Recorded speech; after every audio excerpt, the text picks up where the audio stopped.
on the ground on a hop to Brocious. Fields, throws across, in time, ball game over, World Series over. Yankees win. The Yankees win. And the Yankees are world champions and a dream season, 125 wins, unheard of in our lifetime. We will probably never see this again.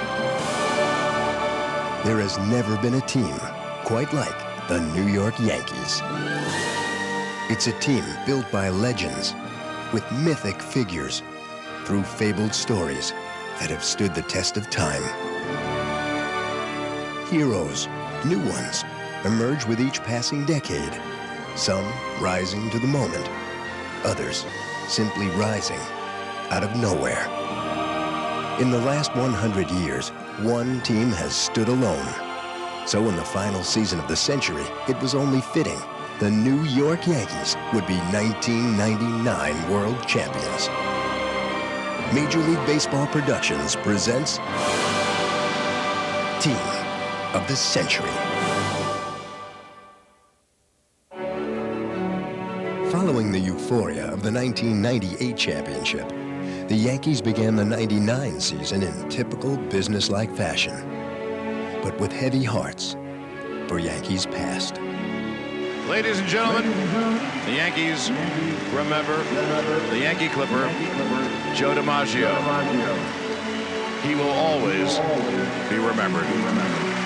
As the season progressed, the team also welcomed Yankees present back into the fold.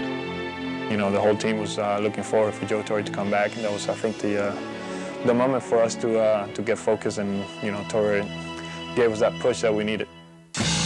And so the Yankees set out to capture their 25th world title any way they could. A comebacker, there's the good athleticism. He throws the glove to first for the out. The ball was stuck in his glove, and so he threw the entire thing over to get out number 2. What an intelligent play by El Duque. A one-handed running catch. Paul O'Neill drove it. Unbelievable. Burn, baby, burn. He struck him out swinging. Scott Brocious in dramatic fashion. What a play. This one is gone. And no one set the tone better than Derek Jeter. 57 consecutive games, Jeter has reached base.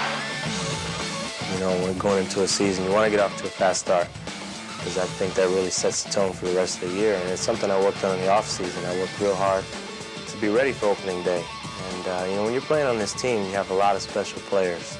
And you just basically go out and you do your role and play your part in order to help the team win. Hit hard to right field, and the Yankees are going to win the game! Jeter was fast becoming another in a long line of Yankee legends. But not even he could top David Cohn's moment of perfection. My head was tingling because you could just feel the emotion in the crowd. And I pointed up in the sky at the ball as if no one knew where the ball was. And I remember putting my hands on my head almost in disbelief that this is going to happen. Ball game over! A perfect game! A perfect game for David Cohn! 27 up, 27 down. I was overcome with emotions, and we were just thanking each other, and I was just holding on to him and squeezing him tight. And, you know, it's a moment that I'll never forget and I'll never let go of. It is the third perfect game in Yankee Stadium history. Don Lawson in 56, David Wells in 98, David Cohn in 99. After clinching the best record in the American League, the Yankees began defense of their World Championship standing. Their familiar first-round foes in the division series were the offensive-minded Texas Rangers, hoping to avenge a sweep by the Yankees in 1998. But the script remained unchanged.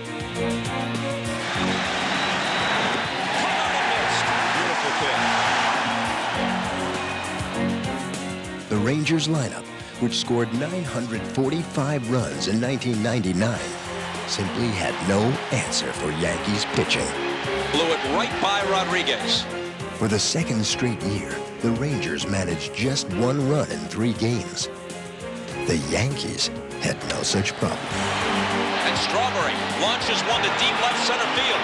Way back at the track, at the wall, and gone. With their mighty arsenal of weapons, the Yankees swept the Rangers for the second consecutive season.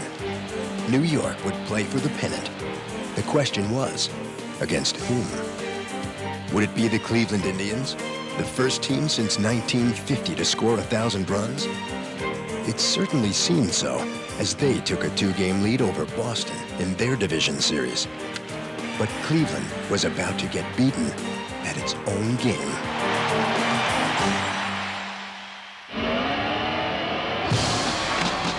Swing and a fly ball. Deep to center. Way back. Way back. It's gone. It's gone. A home run. With 33 runs in 2 games, a record 21-1, Boston tied the series. Crank up the engine, folks. The Red Sox look like they're headed for Cleveland, Ohio. Jacobs Field in Cleveland was the site for Game 5, and both teams exchanged blows, tied at 8 after 3 innings.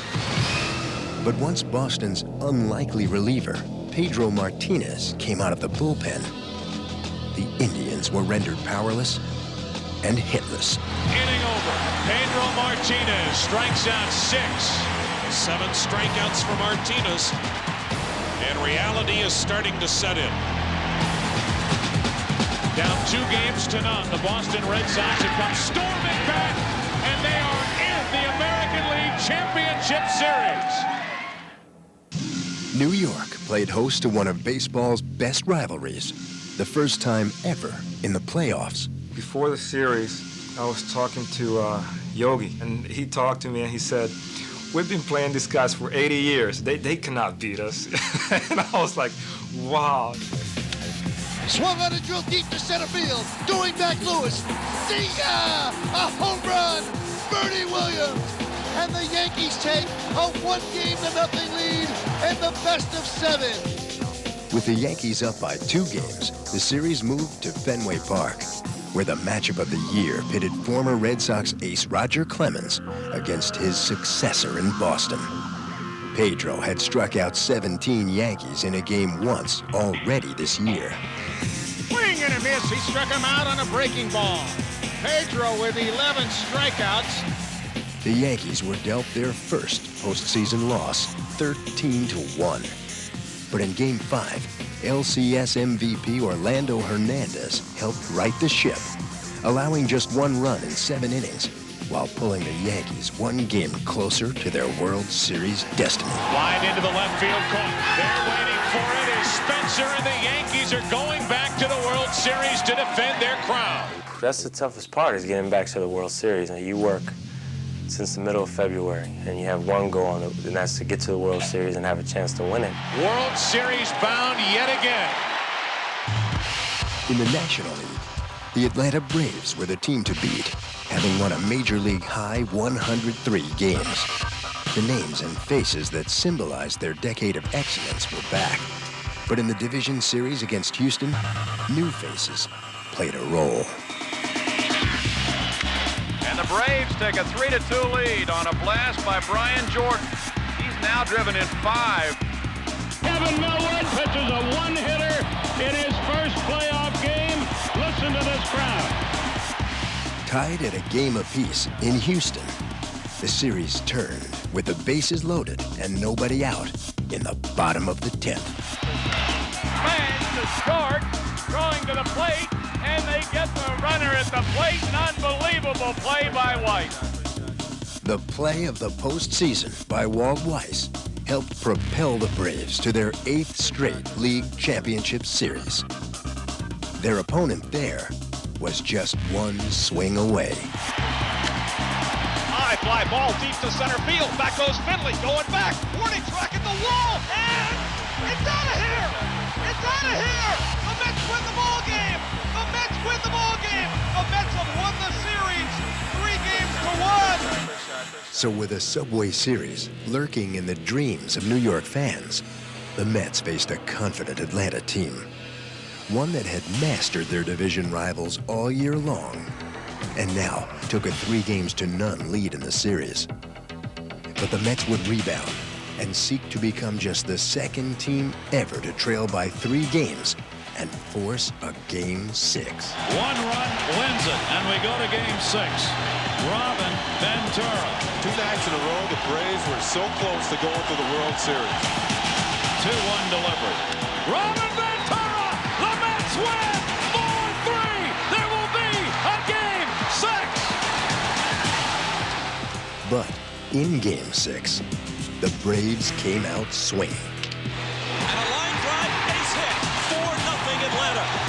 The Mets were down 5-0, but battled back to trail by 2 with 1 man on in the 7th. Piazza has not had an extra base hit in the postseason. Smoltz with a 2-1 pitch. And a drive in the air to deep right center field. Back goes Jordan, back to the track, looking up, and it's out of here! Mike Piazza ties the game! Tied at 7, hoping for Game 7. But with the bases loaded in the 11th, the Mets' miracle run ended on 1 pitch. Could be the last pitch of their season. You'd hate for it to end on a walk. From the belt, here it is. It was given. The Braves are in the World Series. The Braves are in the World Series. Bring on the Yankees. The much-anticipated showdown between the Braves and the Yankees was not just a rematch of the '96 World Series. It was also a chance to stake claim as the team of the '90s, a title that was still up for grabs. 0-2 to the batter. And John Smoltz has pitched Atlanta into the World Series. He hacked at the 2-0, now the 2-1. Line drive and a base hit! Justice has scored the tying run. Green to the plate. And he is safe! Safe at the plate! The Braves go to the World Series! In Atlanta's 3rd trip to the series in '95, the Braves hit pay dirt. The team of the 90s has its World Championship. If you'd have told us after the 1999 season that, hey, you've got a chance to have this run, you might only win 1 championship out of the whole mix, but this is what you're going to have, every one of us would have said, absolutely, I'll take it. We've still, over the course of the 90s, won more games than anybody in baseball by a wide margin. That same year, baseball's most successful franchise ended a 14-year playoff drought. Don Mattingly finally going to the postseason. The Yankees would return to the playoffs in '96 and created even more memorable postseason memories. Sunday afternoon in Baltimore. The 2-2 pitch. Ground ball by Cal Ripken Jr. to Derek Jeter at shortstop. Derek throws the ball to first base. Tino makes the play. We're in the World Series. First time for me. A determined Yankees team would try to regain its past glory against a Braves squad that was making its 4th World Series appearance in 5 years. But Atlanta dominated the first 2 games in New York. Runner goes, hit deep in the air to left field. He has done it again. The 19-year-old goodbye home run. The Yanks went on the road, down by 2. And that's precisely when the pinstripe mystique began to surface. In the air to left field. Back at the track, at the wall, we are tied. They are dancing in the streets of New York right now. The Yankees won 3 straight and headed home. Game 6 of '96. To see Joe Girardi get the big triple. He ended up being the World Series hero that night and in our first World Series championship. Swung on and popped up again. Off third. Hayes has room. Hayes makes the catch. Oh, Yankees win. The New York Yankees have won the 1996 World Series.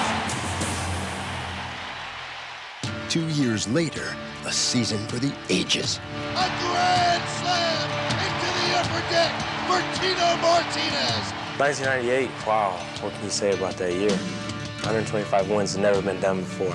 And I really don't think it's going to be duplicated, at least as long as we're living.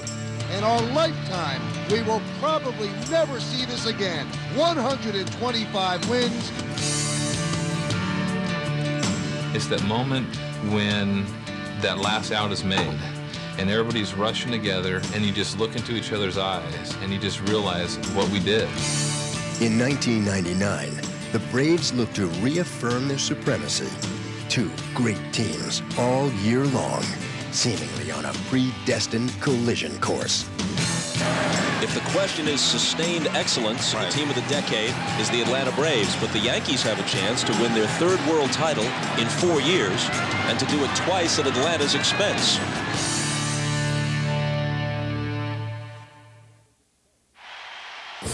It was time to crown the champion as baseball's two marquee teams assembled for Game 1 on a cool October night at Turner Field. Thanks to interleague play, the Braves and Yankees had already met this year, a first for World Series opponents.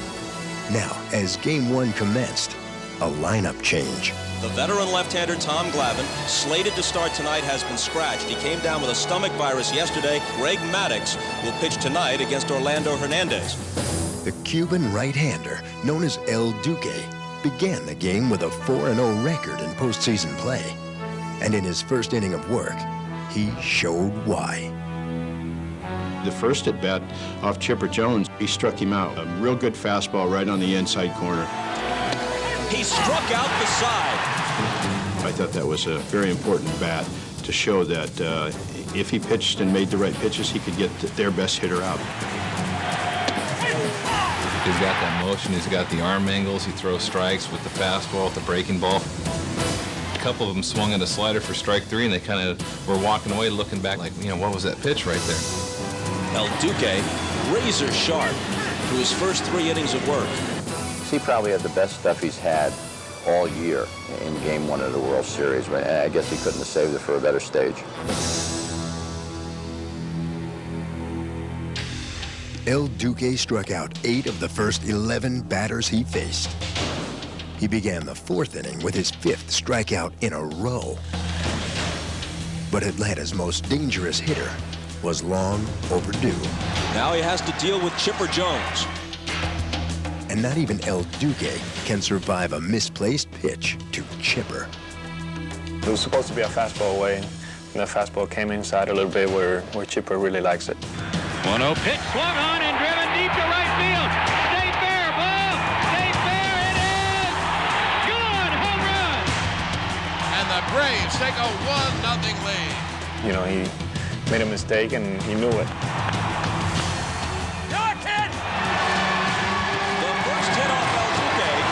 Chipper Jones' first home run of this postseason.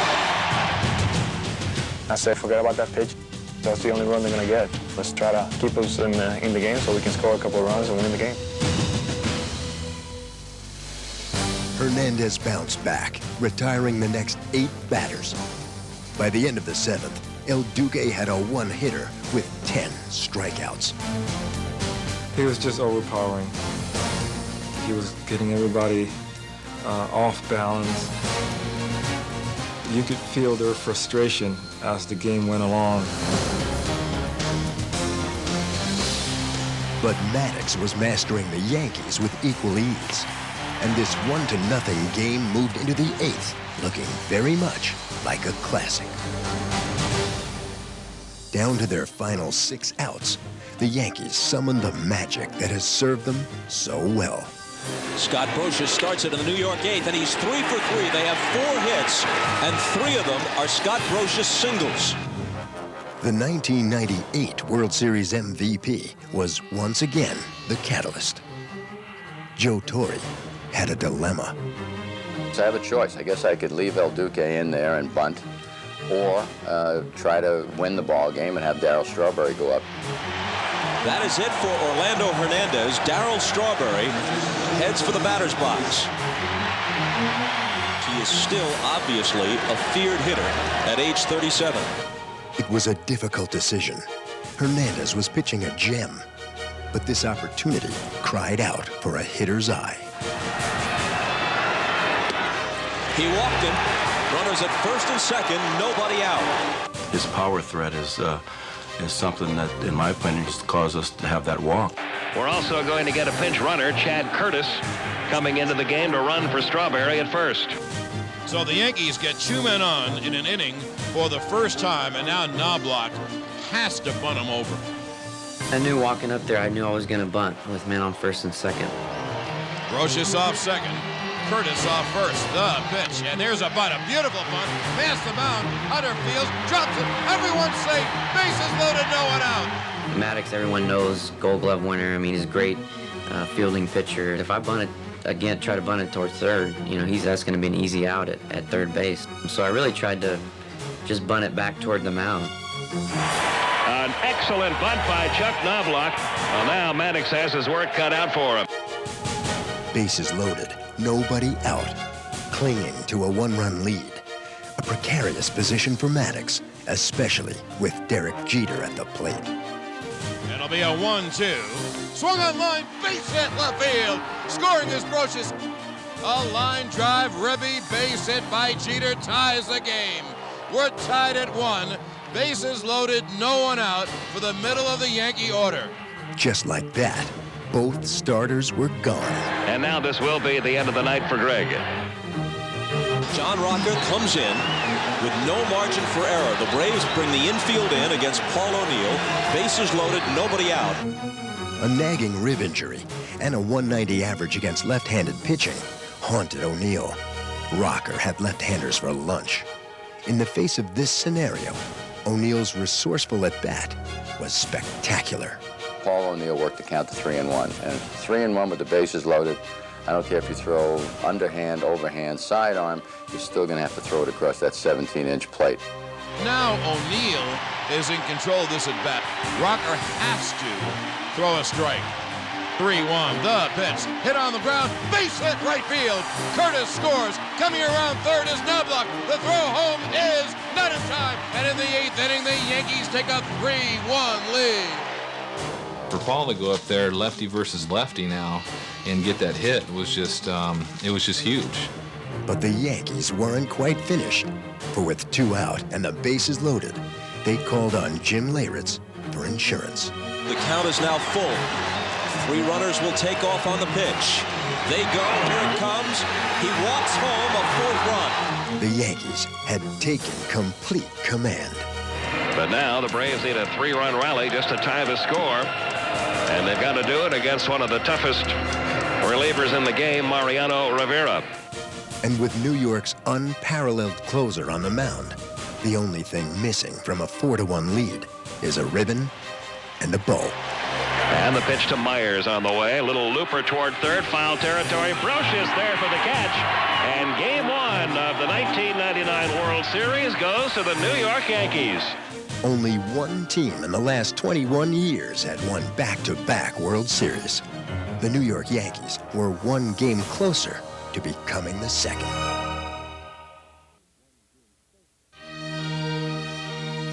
As another chill settled over Turner Field prior to Game 2, thoughts of a summer night in Fenway Park helped to warm the crowd. For it was at the All-Star Game in July, the 100 greatest players in baseball history were unveiled. In the months that followed, millions of fans helped select the top 30, and the living players now reconvened in Atlanta as members of the All-Century Team. Did you hold your fastball cross seam or with the seam? Cross seam. What about if you... If I tried to sink it, I would hold it with seam. Yeah, okay. You could probably make a pretty good ball club out of this, couldn't you? Ladies and gentlemen, please welcome your All-Century Team. You realize how important history is to our sport. I know for me personally, I was very moved by seeing Ted Williams and Yogi and Stan Musial and Gibson and Spahn and Koufax. It was, I mean, these are the greats. Al Ripken Jr., Johnny Bench, Willie Mays. It was a great honor for me to be a part of that. I think I would have been just as happy being a fan in the stands. Nolan Ryan, Pete Rose, Henry Aaron. We're at the World Series game, we're getting ready to play, and no one was preparing for it. You know, everyone was sitting there sort of watching with their mouths open. To have all those great players on the same field at the same time, I mean, I got the chills when I was watching it. It's a special moment. Under the specter of a full moon, Kevin Millwood took the mound for Game 2. As usual, the Yankees sought a spark from the top of their order. Those two guys can really light a fire in the beginning of the game, and I think that those are the two key guys that help our offense go. The 0-2. Fastball is lined, base hit, left center field. A leadoff hit for Knobloch. He gives the Yankees a start here in the top of the first. Jeter lines up, base hit over third, toward the left field line. Knobloch with a turn he hose on. Consecutive singles to begin the game. Not the kind of start that Kevin Millwood hoped for. But precisely the kind of start Paul O'Neill takes advantage of. Another line drive, another base hit. Rounding third, Knobloch, he scores. And the Yankees are quickly on top. Still, the fans could see the light after Bernie Williams grounded into a double play, and Tino Martinez fell behind Millwood 1-2. They come to their feet at Turner Field in anticipation of the pitch that could end the inning and get them out of this, all things considered, with minimal damage. Breaking ball line up the middle. It's a base hit center field. Jeter scores. And it's 2-0 New York. The crowd's been taken out of this game a little bit, too. Ricky Leday followed Tino's single with a walk. That put runners on first and second for Scott Brocious. Hit hard, Guillen dives and can't get to it. Martinez rounds third. He'll score. We are off to an unpleasant start here if you're a Braves fan. And if you're not, listen to John Sterling. What an inning for the Yanks. 5 singles in the inning for New York. They now have 11 hits so far in the series, all of them singles. We're not home run hitters, even though we can hit home runs. For the most part, we're line drive, contact guys. I just keep reminding him, thinking small bites, just one run at a time. But those small bites gave David Cone a 3-run lead to chew on. Now, Brian Jordan and the Braves faced a stiff challenge. A 3-run deficit and a seasoned pitcher. Swung and a drive. Deep left field. Back goes Leday to the track, to the wall, and he's got it. The inning is over. On any normal night or day, that ball is probably 7 or 8 rows back in the seats. I thought for sure it was a 2-run home run, and the ball stayed in the park. I thought, there it is. There's the break. We scored 3. They're staring at a 2-run home run that doesn't happen, and there was a big swing of momentum right there. Point, counterpoint. For the Yankees then watched all the breaks go their way in the top of the third, as this game of inches put both Bernie Williams and Tino Martinez on base for Ricky Leday. Leday swings and lines one in deep left center. In the gap, that ball is going to be a base hit. It'll go all the way to the wall. Bernie scores. Tino is held at third. It's a ribby double. It's 4-0. Things are not getting any better, and here comes Bobby Cox, and that's going to be all for Kevin Millwood tonight. Terry Mulholland emerged from the bullpen and retired the first 2 hitters he faced. But the Braves offered little defense, and with Tino now on third, David Cone took an unkind cut. He hits it on a line to Guillen, who drops it. He dropped the ball. He dropped the ball. Everybody is safe. A run scored. When we see errors that are made on the other team, our eyes sort of light up. Make it hurt. And that's what we say on the bench a lot of times. Okay, make that one hurt. Let's make it count. You never want to give David Cone a lead because that allows him to use more of the plate. He's almost automatic in the postseason. You know, he's a big game pitcher. David Cone is one of the best big game pitchers of his generation. Mr. Cone is pretty good when the time is needed for a win. This game right here could be his last game in a Yankee uniform. Let's say the Yankees win in 4 or 5 games. There is no second start for David Cone, so he wants to show the boss that he can still be a big game pitcher. And what the boss saw had to make him happy, as Cone held Atlanta hitless through the first 4 innings. It just didn't seem like a typical no-hitter at that point. But I thought maybe in the middle innings I could get something going and maybe get a good rhythm going and get deep into the game and shut him down. And, you know, I think that's kind of the way it played out. Atlanta fans suffered through Cone's 7-inning, 1-hit mastery Yankee fans rejoiced. The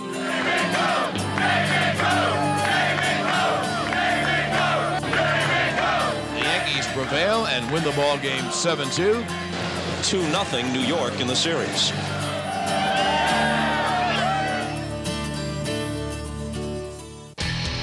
Back to New York for Game 3. The fans were thinking sweep.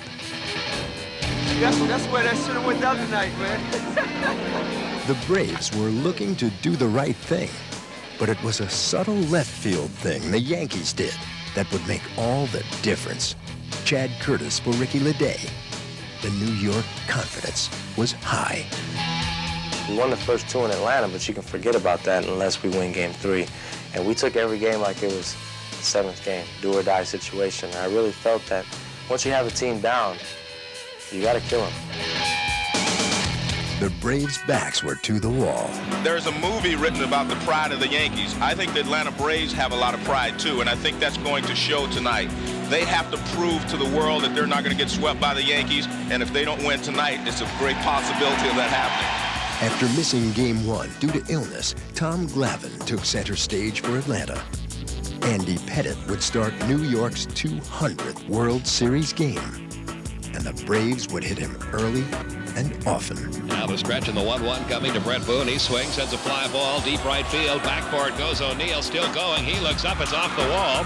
Heading for third, Gerald Williams. They'll stop him there. Sliding in safely with a double, Brett Boone.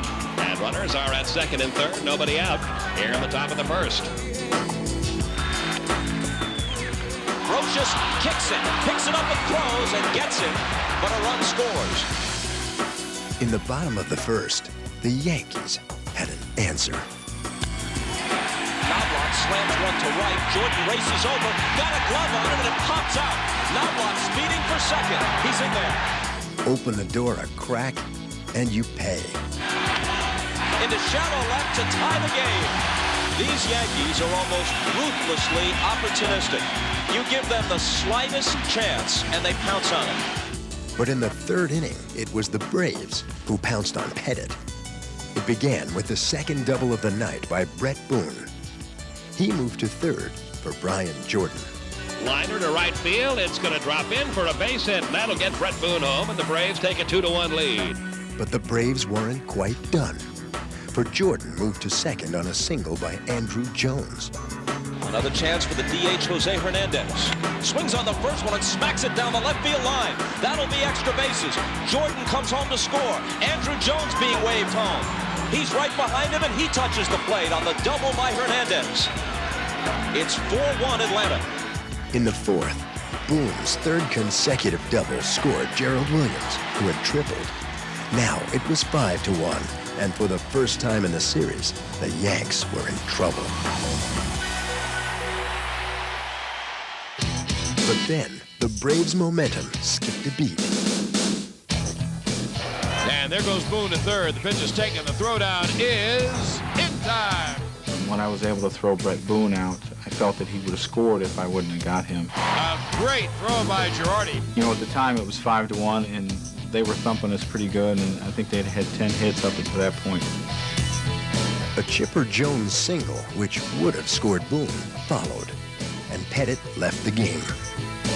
But the Yankees were to get a boost when a relative unknown emerged from the bullpen. What were the odds about a year ago that Jason Grimsley would see the World Series? A non-roster invitee to Yankee camp this spring and added to the roster for the World Series.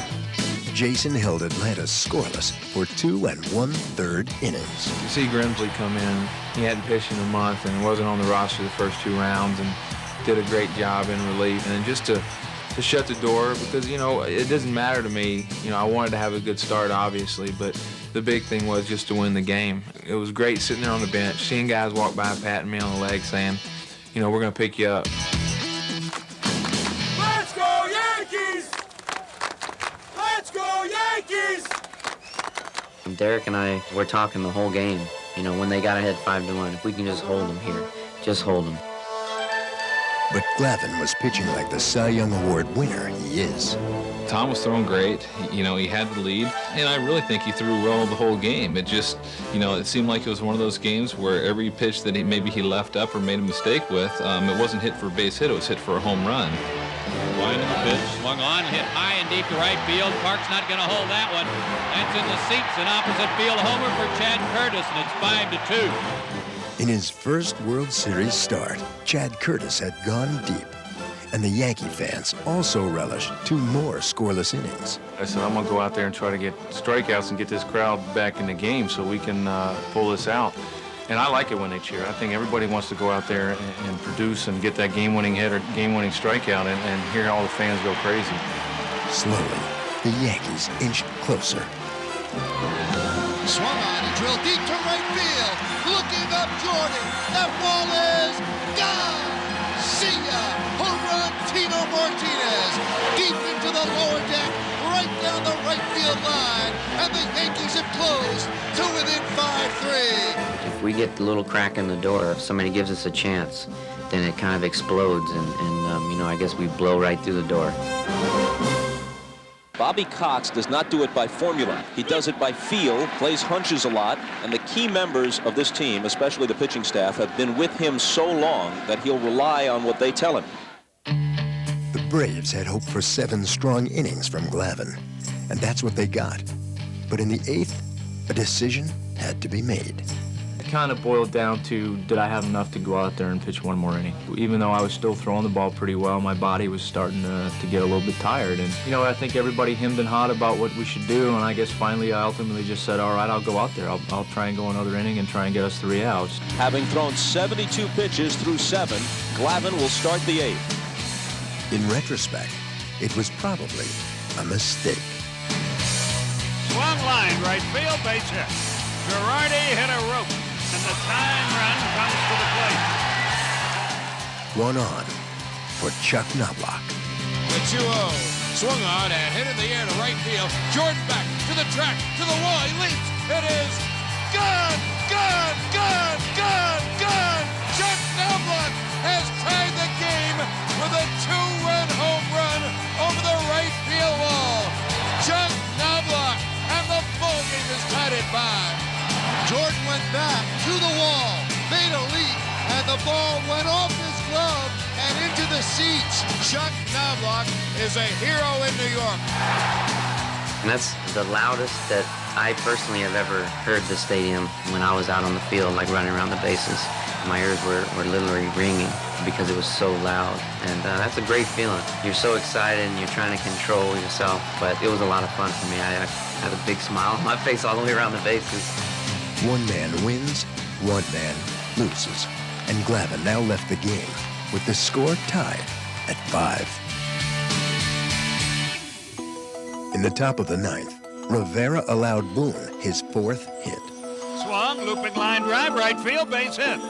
And there's a start for Atlanta in the 9th. Boone continues his great work with the bat.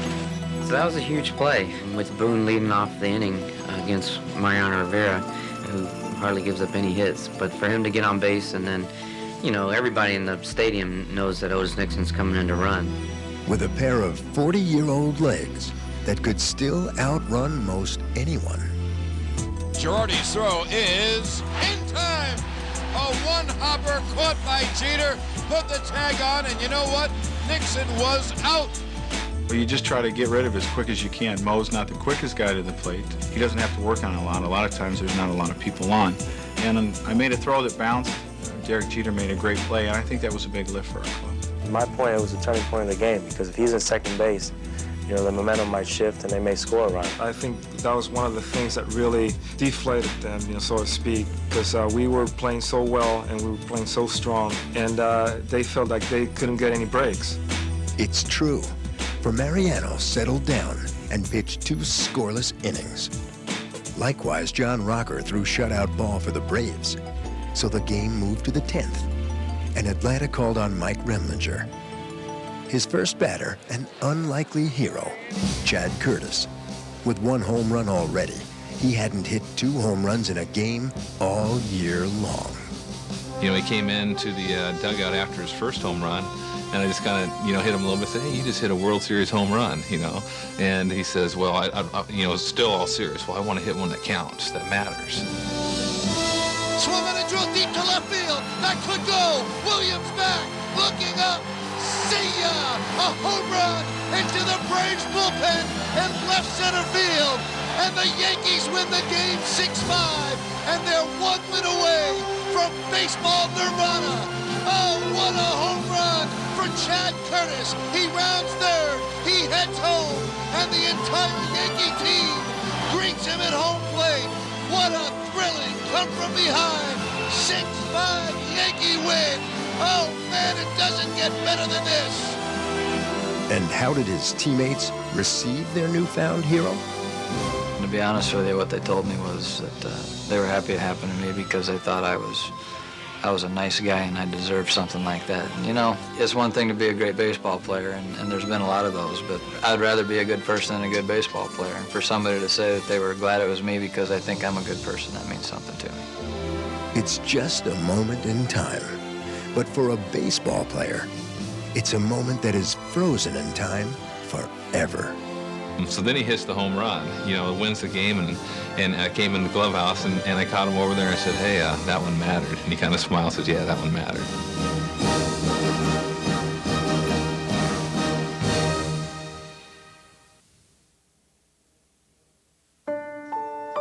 Ball players are, of course, human and subject to the frailties of life. In the past few months, both Scott Brocious and Louis Soho had lost their fathers. And now, on the eve of Game 4, Paul O'Neill lost his father, too. I found out on the way to the ballpark what had happened. I came in just to ask him how he's doing, and I heard him say something that really made sense to me. He says, I just don't want to talk about it right now. And, I know for me, especially the first couple days after I came back, and you try to do your best to kind of put those emotions inside until, you're done doing your job. Joe Torre always says that when tragedy in your family happens, probably your greatest sanctuary is between those white lines, and maybe this is the place where Paul O'Neill should be tonight. This is something we've worked hard for, and I know that if his father was here, probably that he'd want him to play, and I think it was a situation where he did the right thing. As Paul took his customary place in right field, starting pitcher Roger Clemens made his customary visit to the center field monuments, seeking inspiration from the Babe. Only 8 pitchers this century had more career wins without a World Series victory than Roger. When a guy is struggling a little bit and not playing up to his expectations or anybody else's, it just means that he's due for a great thing. And he starts the game with a strikeout as Williams chased ball 4. But Clemens would have to beat playoff pitcher extraordinaire John Smoltz, 12-3 lifetime in the postseason. And early on, Smoltz was dazzling. And the 1-2. Strike 3 is called inside corner. Next pitch to Day on the way, and he got him looking inside corner. 3-2 pitch. Strike 3 called. Brocious caught looking, and Smoltz strikes out the side.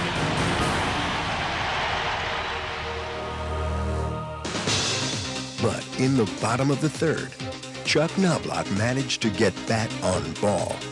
And that sparked a Yankee rally. And Smoltz deals, hit hard on the ground to deep short. White's backhands can't come up with it. It's a base hit for Knobloch. Hit hard, base hit right field. A hit and run single as Knobloch rounds second and goes to third. With 1 out, Bernie Williams was walked intentionally. And that loaded the bases for Tino Martinez. Hit hard and by Klesko. Off his glove, into the outfield. 2 runs will score, and Williams speeds to third. Swung on and line like a bullet. Base hit right field. Bernie scores. It's a ribby single for Posada. And the Yankees take a 3-0 lead. It's almost like we wait till our opportunity. And if you let us get a little crack, we're going to make it bust wide open. If you're going to beat the Yankees, you're going to have to make all of the plays. You can't make half of them or 3/4 of the plays. The Yankees did make all the plays in the series, like when the left side of their infield and their pitcher excelled in the 6th. Nice play by Clemens, and Weiss is gone. Swung on and grounded up the middle. Moving to his left, Jeter. Fields behind the bag. Fires to first. Got him. Oh, what a play by Jeter. Jones pokes it. Brocious, a great stab. Whirling throw. 3 tremendous plays by New York defensively. Clemens leads the cheering section. And he was very emotional. He was very animated on the mound, and I think he could smell the victory. He could smell the ring. Deep into the 8th, Clemens was pitching 2-hit ball, but his hustle might have spelled his end. Weiss with a bouncer. Clemens can't get to it. Now he covers. Martinez flips. Safe. And Clemens may be hurt. He wants to stay in, you know that. But after a single by Gerald Williams, and with a 3-0 lead, Joe Torre felt Rogers' best chance at getting his first ever World Series win rested with the bullpen. Listen to this. Listen to the roar. Absolutely deafening.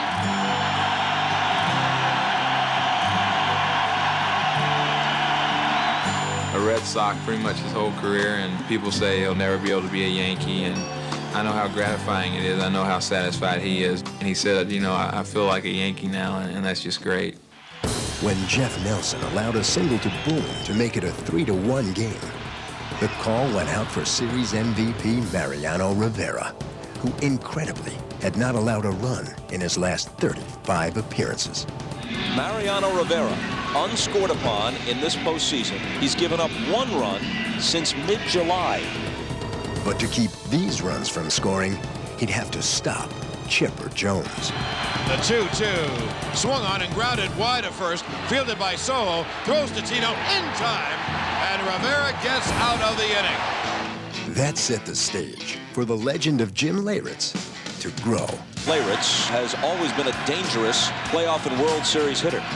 He has 7 postseason home runs. Long drive left field.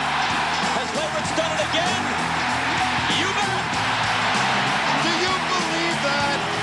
Jim Leyritz has given the Yankees a 4-1 lead. Amazing. And what a smile on his face. Just what he said when he walked in the dugout. He looked at all of us and said, I don't know. You know? You know, you could send this guy to a resort during the spring and summer as long as he comes back in October.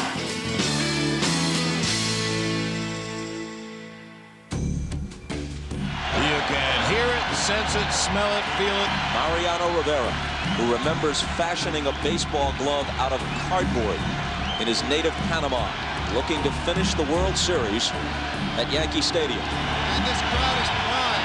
The Yankees are prime.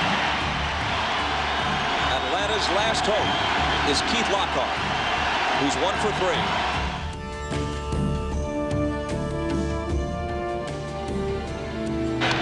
Swung on, hit in the air to left center. Bernie trots over. Curtis is there. Curtis makes the catch. Bowling it over. World Series over. Yankees win. The Yankees win. The New York Yankees, world champions, team of the decade, most successful franchise of the century. The New York Yankees, for the 2nd straight year, for the 3rd time in the last 4 years, have once again reached the pinnacle of the sports world.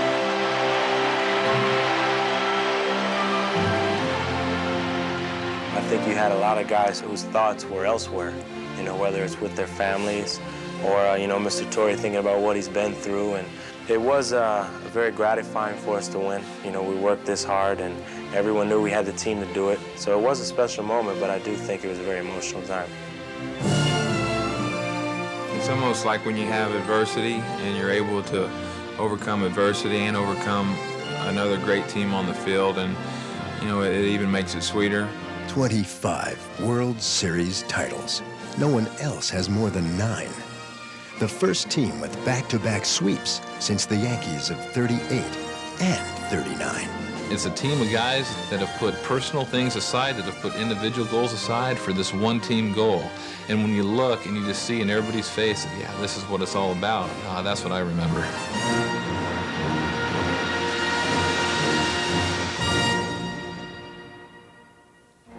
And so, the New York Yankees celebrated their 25th World Series championship. But in their revelry, they couldn't help but feel the presence of their pinstripe past. A legacy and tradition, 100 years in the making, a century of success. Team of the century, 25 championships, averaged out to one every 4 years, and there's no other team in any other sport that can say that.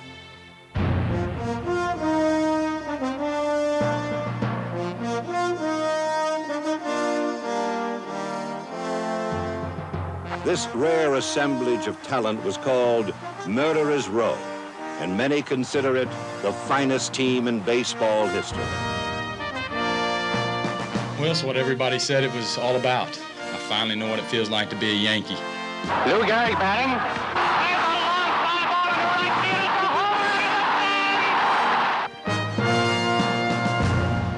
I think I'm a pretty fortunate fella. Well, at this one particular time when I went to bat, and I looked down in center field and I pointed. I said, I'm going to hit the next pitch ball right past the flagpole. Well, the good Lord must have been with me. I feel honored to walk on that baseball field when you think of the guys that have played here. First time you walk in the clubhouse, you realize all the players that have put on that uniform. Just putting on the Yankee uniform, and I'm not exaggerating when I say this, I was proud. The pitch, hitting straight away, a long, high fly ball going far out into left field. The ball is over the fence for a home run by Joe DiMaggio. The longer I've been here now, you just realize a tradition is around here and how special it is to be on this team. I am very happy to be the manager of such a great game ball club as the Yankee Ball Club. The Yankees are champions again for the 12th time. The Yankees are champions of the world. Winning. We're winners. It's just an unbelievable feeling to be able to say that you play for a winning organization. His office pitch to Sal Ebards, a liner to the right. Here comes Hank Bauer. He slides, makes the catch. The Yankees win their third straight world championship. The history, everybody knows about the Yankees. The stuff that goes on around here and the memories that continue to happen, that have been happening forever around here, is just amazing. Mantle hits a high fly ball. It's deep left center field. It's way out there. It's way out there, and it is in there. I mean, it's in there. We won 10 World Series, and I was just born at the right time. And the Yankees are champions. And look at Barrow. Piggyback riding Bob Cazala. The Yankees for the 4th consecutive time. If you want me to point at one thing and say this is what the Yankees are all about, that's what I would point at. I wouldn't point at one time. I would point at the collection of time and just say the Yankees are about consistency. It's a base hit in the center field. Bauer rounds third. He's going to come in to score. The Yankees win the World Championship the 5th straight time. And the 12th hit for Billy Martin, a series record. What a series for Billy. You have to play for the Yankees once and be on World Championship teams to really be a Yankee. And I think that I'm as much Yankee as any Yankees ever played in the ball club. I'm starting to believe more and more in magic and mystique and everything that goes with it. Larson is ready, gets the sign. 2 strikes, ball 1. Here comes the pitch. Strike 3. A no-hitter, a perfect game for Joe Larson. Yogi Berra runs out there. He weeps on Larson, and he's swarmed by his teammates. The first World Series no-hitter, a perfect performance by Joe Larson. There's one. It is deep to right field, and that ball is going, it is gone. Roger Maris gets his first hit of the series, and you can tell when it left the bat that it was gone. Jackson with 4 runs batted in. There's a fly ball to center field and deep. That's going to be way back, and that's going to be gone. Reggie Jackson has hit his 3rd home run of the game. Reggie Jackson becomes the 2nd man in World Series history to hit 3 home runs in a game. I was a Yankee fan growing up, so I knew a lot about the tradition and a lot about the mystique of playing here in Yankee Stadium, and I get the chills every time I go on the field.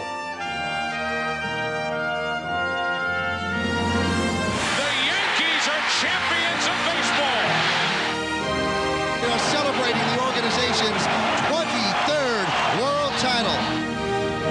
Joe, I got a little cocktail for you, buddy. Everybody feels real fortunate to have a big league uniform on, but there really is something about putting on the pinstripes that just automatically gives you a little shot of pride that this is an organization that's just been a winning organization from the whole century. Throws across, in time, ball game over. Yankees win. The Yankees win.